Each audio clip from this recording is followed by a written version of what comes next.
So hey guys, welcome back to another video of educators. मैं आज specially आपके लिए 2026 में जो बोर्ड एग्जाम देने वाले हैं उनके लिए ये एक मास्टर क्लास लेके आ गया हूँ फॉर 2026 आंसर शीट का फिलिंग।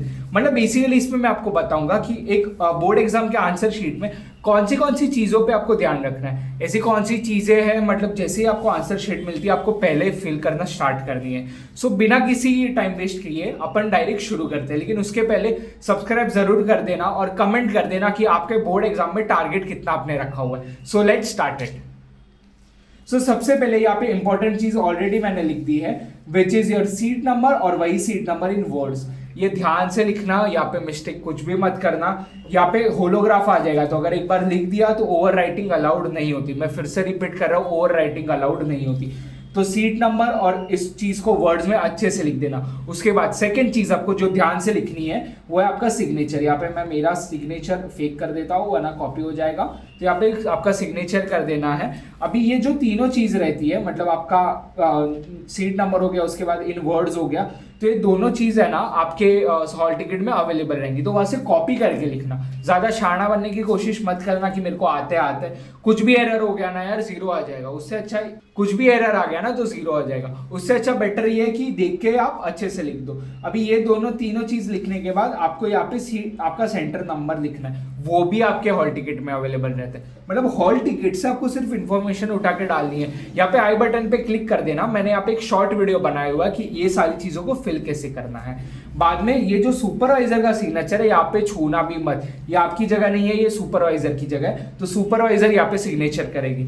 सुपरवाइजर सिग्नेचर करने के बाद वो यहाँ पे होलोग्राफ स्टिकर वो लगाएगी, या तो अगर अच्छी टीचर नहीं है, वो थोड़ी है कि नहीं खुद से करो, तो वो आपको लगाना पड़ेगा और आप एकदम अच्छे से लगा देना। तो चार चीजें इंपॉर्टेंट हो जाती है। सबसे पहला सेंटर नंबर, उसके बाद सीट नंबर फिगर्स में, और उसके बाद आपका सीट नंबर इन वर्ड्स, और लास्टली आपका साइन बहुत अच्छे से करना। कुछ भी आड़ा टेढ़ा मत करना, लाइन डैश मिसमैच मत करना, वरना वो भी रॉन्ग होगा तो फिर से रीचेकिंग में पेपर डालना पड़ेगा।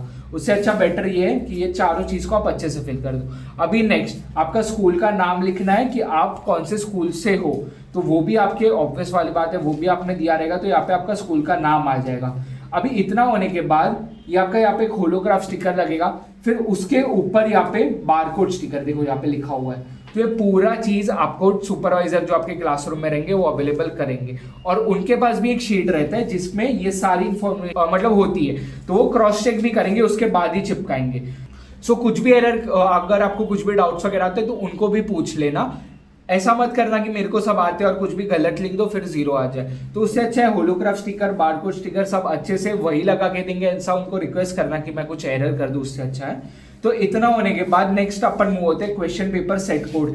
क्वेश्चन पेपर पे मैं अभी दिखा देता हूं आपको।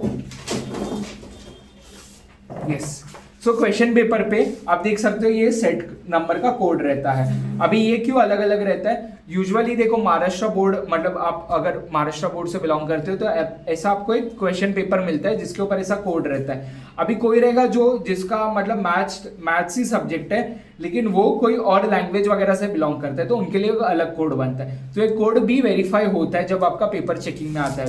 तो यही चीज को आपको कॉपी कर देना है। मैं आपके सामने ही लिख लेता हूँ 9N819। इसके बाद यहाँ पे आपको मतलब कोड साठी जागा, ये आपको कुछ भी नहीं करना है। यहाँ पे मतलब जो भी परीक्षा का जो भी चेकिंग करेगा उनको करना है। उसके बाद यहाँ पे आपका सब्जेक्ट का नेम, पेपर, फिर आज का डेट लिखना है, मतलब जिस दिन एग्जाम दे रहे हो उस दिन का date, language of the answer. अभी यहाँ पे अगर हिंदी का पेपर है तो हिंदी लिखना, इंग्लिश का पेपर है तो इंग्लिश लिखना। अभी साइंस का पेपर है तो साइंस मत लिखना, साइंस का पेपर है तो इंग्लिश ही लिखना अगर आप इंग्लिश मीडियम से बिलोंग करते हो। बाद में ये जो मेन बुक आंसर बुक है, number of supplement total figure, इस चीज को लास्ट में फिल करना है। ज्यादा शाना बन के पहले फिल करने की कोशिश मत करना, वरना भाई मार्क्स कटेंगे और यहाँ पे जीरो लिख दोगे और सप्लीमेंट ली रहेगी तो वो काउंट ही नहीं होगी। तो उससे अच्छा है लास्ट में इस चीज को फिल करना। तो ये एक चीज हो जाती है जो आपको लास्ट में फिल करनी है।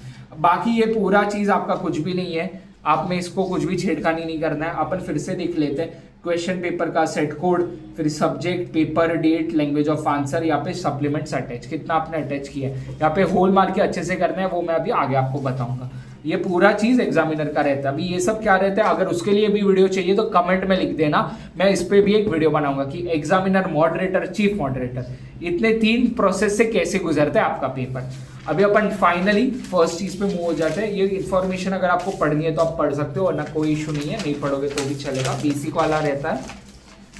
अभी सबसे पहले आपको काम करना है मार्जिन्स। अगर आपका राइटिंग खराब है तो मैं प्रेफर करूंगा कि मार्जिन बना देना। अगर राइटिंग अच्छा है तो मार्जिन नहीं बनाओगे तो भी चलेगा, क्योंकि जिसका राइटिंग खराब रहता है ना वो यूजुअली ऐसा जिसका दौड़ता रहता है। तो मार्जिन रहेगा ना तो एक आपका लिमिट बन जाएगा कि भाई मेरे को इसके आगे भागना नहीं है, क्योंकि यहाँ पे लाइन नहीं रहता, यहाँ पे होता है बट यहाँ पे नहीं होता है। तो अगर राइटिंग खराब है तो मार्जिन ड्रॉ कर देना। उसके बाद यहाँ पे आपको क्वेश्चन नंबर देखो, ये बॉक्स उसके लिए भी है। बहुत सारे स्टूडेंट, मैंने खुद ने पेपर्स देखे, इसमें कुछ करते नहीं है, direct question number 1 A B C फिर यहाँ पे आंसर चालू कर। अरे भाई ऐसा मत कर। कैसा करने का पता है, अभी पर क्वेश्चन पूरा पेज इस्तेमाल करने का।